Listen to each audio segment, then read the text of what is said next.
할렐루야. 네, 이 특별한 은혜가 있는 새벽 기도의 자리에 나오신 성도님들을 축복합니다. 예수님을 생각하는 큰 은혜를 누리는 귀한 시간 되시길 소원합니다. 우리 옆 사람과 함께 인사해 볼까요? 예수님을 생각합시다. 한 번 더 해볼까요? 예수님을 생각합시다. 네, 아멘. 베드로전서는 베드로가 소아시아 지역에 흩어져 있는 여러 성도들에게 쓴 편지입니다. 이 성도들은 대부분 이방인 출신으로 예수님을 믿는다는 이유로 사회적으로, 문화적으로 압박을 받고 있었습니다. 가족으로부터 배척을 당하고 사회로부터 배척을 당하여 사회 어디에서나 조롱과 박해, 핍박을 받았으며 경제적인 불이익까지 당하고 있었습니다. 말로는 간단하지만 매일의 삶 속에서 평안이라고는 찾아볼 수 없고 먹고 살 길이 막막해서 매일같이 눈물 지으며 살아가야 하는 성도들의 삶이었습니다. 가끔은 어느 누구도 보호해주지 않아서 생명의 위협을 받는 상황에까지 처하는 스스로의 힘으로는 해결할 수 없는 수많은 고난과 어려움 가운데 살아가는 삶이었죠. 그런 그들에게 베드로는 편지를 합니다. 온갖 가지 시험이 안팎으로 닥쳐올 때에, 감당하기 어려운 고난이 닥쳐올 때에, 생명의 위협까지도 맞닥뜨리게 될 때에 어떻게 그 어려움을 이겨낼 수 있는가, 어떻게 극복할 수 있는가에 대한 귀한 가르침을 주고자 편지합니다. 그리고 이렇게 이야기합니다.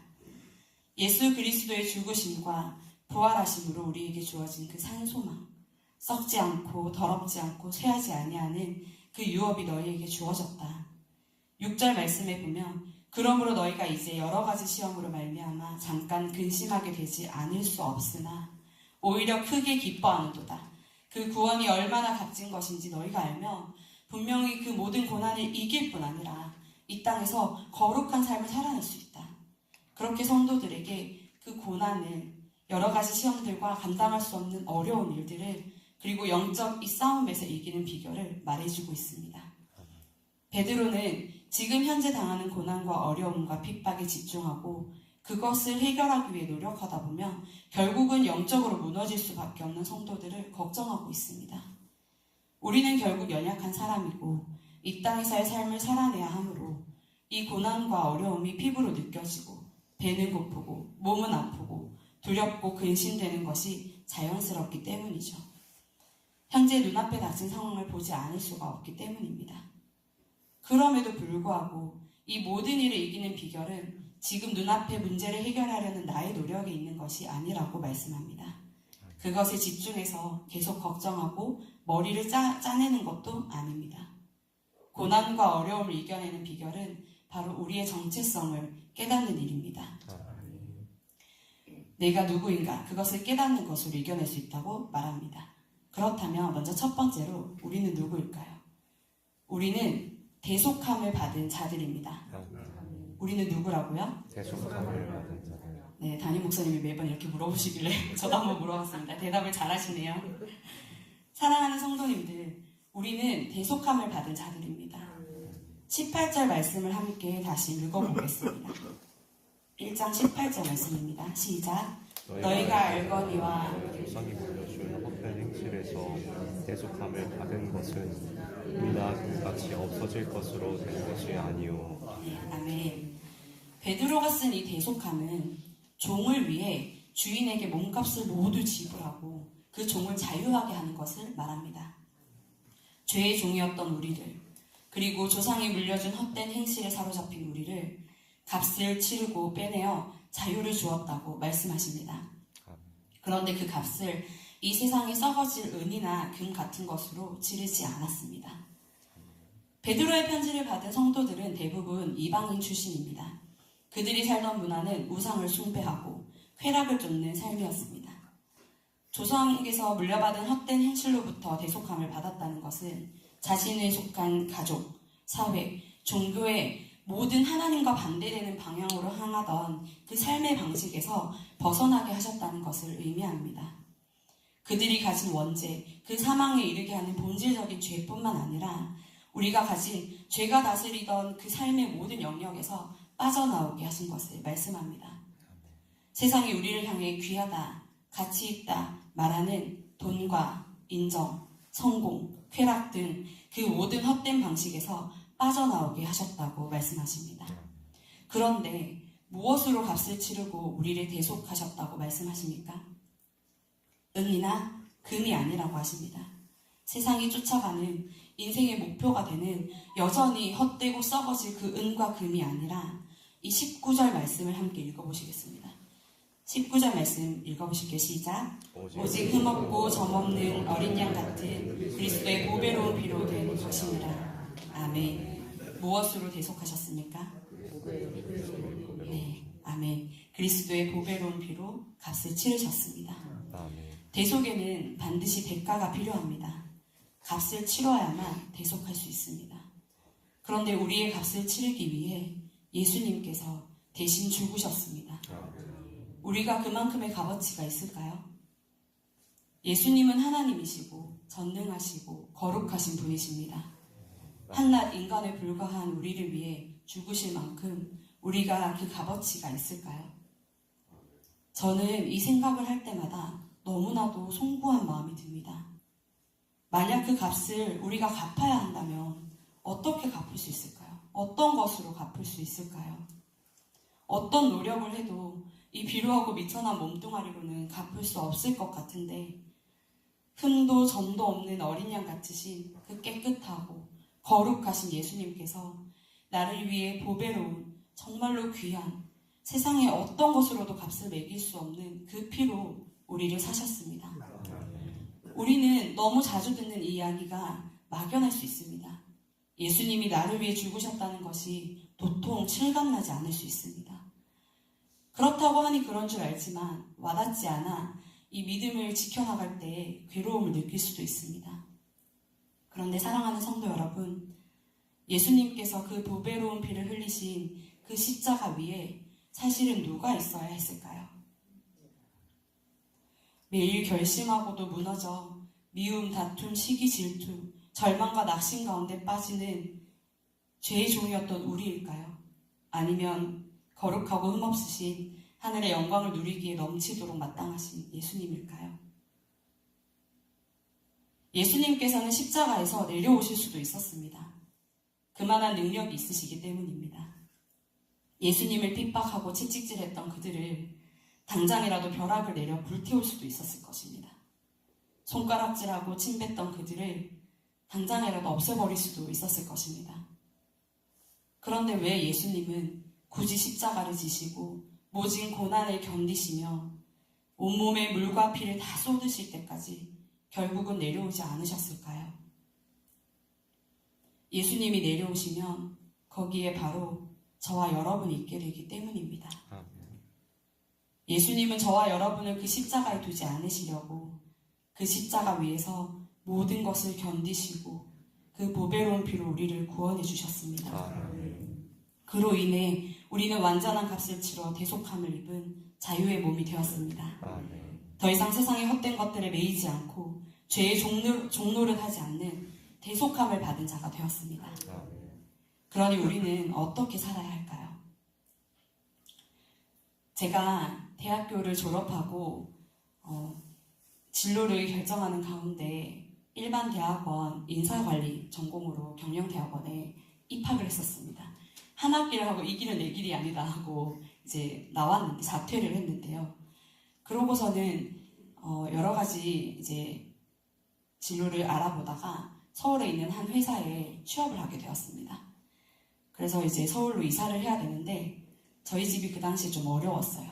그 이모의 보증을 써주었다가 굉장히 큰 빚을 지게 되어서 이제 사실 집이 너무 많이 어려워서 제가 서울에 가서 살게 된다고 했을 때 그 보증금을 마련해 줄 상황이 못 되었어요. 그래서 당장에 서울에 올라가면 저 찜질방에서 이제 좀 지내다가 고시원을 구해서 들어가야 하는 그런 상황이 됐습니다. 근데 그렇게 사는 것이 너무 어렵게 느껴지는 거예요. 그래서 짐을 어떻게든 싸가지고 아빠 차를 타고 이제 서울로 올라오고 있는데 마음이 너무 어렵더라고요. 그래서 기도를 했습니다. 계속해서 기도하면서 하나님 도와주세요. 하나님 도와주세요. 집 좀 마련해 주세요. 계속해서 기도하면서 올라오고 있는데 제가 그 전에 취업이 됐다는 소식을 전했던 한 목사님이 계셨어요. 제가 활동하던 이제 청년 선교단체의 간사님이셨는데 그분이 갑자기 전화를 주셔서 서울에 거의 도착해서 63빌딩도 보이는 상황이었어요. 근데 그때 전화를 주셔서 우리 교회에 학사가 있는데 학생들만 원래 살던 학사인데 직장인들과 대학원생도 받아주기로 하고 집을 하나 더 늘렸다. 며칠 전에. 근데 거기에 네 생각이 나서 물어봤더니 한 자리가 남았다. 오겠니? 이렇게 얘기하시면서 그 자리에서 주소를 찍어주셔서 제가 거기에 들어가서 학사에 살게 된 거예요. 학사는 굉장히 쓰러져가는 6.25 때 지어진 그 빌라였는데 그래서 막 맨날 천장에 쥐도 뛰어다니고 바퀴벌레는 계속해서 나오고 하는 굉장히 열악한 곳이었지만 한 달에 10만 원만 내면 생활비의 모든 것들을 책임져 주시는 교회에서 운영하는 학사였습니다. 제가 그 학사에 들어가게 되면서 쥐가 문제였을까요? 너무너무 행복하고 감사했습니다. 그래서 그러니까 다른 친구들은 지원서를 쓰고 신앙의 고백을 하고 면접을 보고 그렇게 들어왔어요. 근데 저는 사실 약간 특권처럼 들어온 거예요. 제가 그곳에서 저를 넣어주신 그 목사님께 폐가 되지 않으려고 얼마나 성실하게 살았는지 모릅니다. 지금 저는 집안일을 거의 하지 않거든요. 저는 청소를 할 줄 모르는 사람이고 굴러다니는 먼지나 발에 밟히는 빨래들이 불편하지 않은 사람이에요. 그런데 거기에서 살 때는 매일매일 닦고 쓸고 그 친구들과 함께 지내면서 밉보이지 않으려고 매일매일 제가 국을 끓이고 밥을 하고 그 11시마다 밤에 기도회를 해야 되는데 그 기도회에 3번 이상 결석하면 퇴출이거든요. 매일 가서 기도회를 준비하고 함께 기도하고 혹시나 저 때문에 그 목사님이 욕 얻어먹지 않게 하려고 그렇게 무던히 노력하며 살았던 시절이 있었습니다. 그런데 하물며 보배로운 피를 흘려서 우리를 구원하신 예수님을 계속해서 생각한다면 우리가 어떻게 살아야 할까요? 지금처럼은 살지 않아야 하지 않을까요? 고난 앞에서 근심하고 해결되지 않는 문제 앞에서 낙심하지 않아야 할 것입니다. 살아오던 모든 삶의 헛된 행실에서 벗어나 대속받은 자답게 살아갈 수 있습니다. 우리가 십자가 지는 것을 두고 오지 못하셨던 사랑과 긍휼의 풍성하신 우리를 위해 자신의 보배로운 피를 흘리사 대속하여 주신 예수님을 깊이 생각하는 저와 여러분 되시길 소원합니다. 두 번째로 우리는 하나님을 믿는 자입니다. 누구라고요? 네, 하나님을 믿는 자입니다. 예수님께서는 도저히 참을 수 없을 때 죄악으로 만연한 이 세상에 갑자기 우리를 구원하시기 위해 오신 것이 아닙니다. 20절의 말씀처럼 예수님은 창세 전부터 미리 알린 바 되신 이신데 이 말세에 우리를 위하여 나타내신 바 되었습니다. 이 세상을 창조하기 전부터 인류의 죄악을 위해 십자가에 죽으실 것으로 미리 예비되셨고 오직 우리를 위하여 나타나셔서 나를 위해 십자가에서 죽으셨습니다. 제가 어제 어떤 영상을 보았는데 그런 이야기들을 하더라고요. 예수님께서 목수의 아들로 자라나지 않으셨습니까? 자라나는 내내 그곳에서 나무에 못 박히는 소리를 들으면서 자랐을 거라고요. 자라나는 이 땅에서의 모든 시간 동안 예수님은 십자가에 못 박히실 것을 생각하셨을 것입니다. 그리고 끝끝내 그 일을 이루셔서 우리를 구원하여 주셨습니다. 그리고 우리는 예수님을 죽은 자 가운데서 살리시고 영광을 주신 하나님을 예수님으로 말미암아 믿는 자라고 21절에서는 말씀하십니다.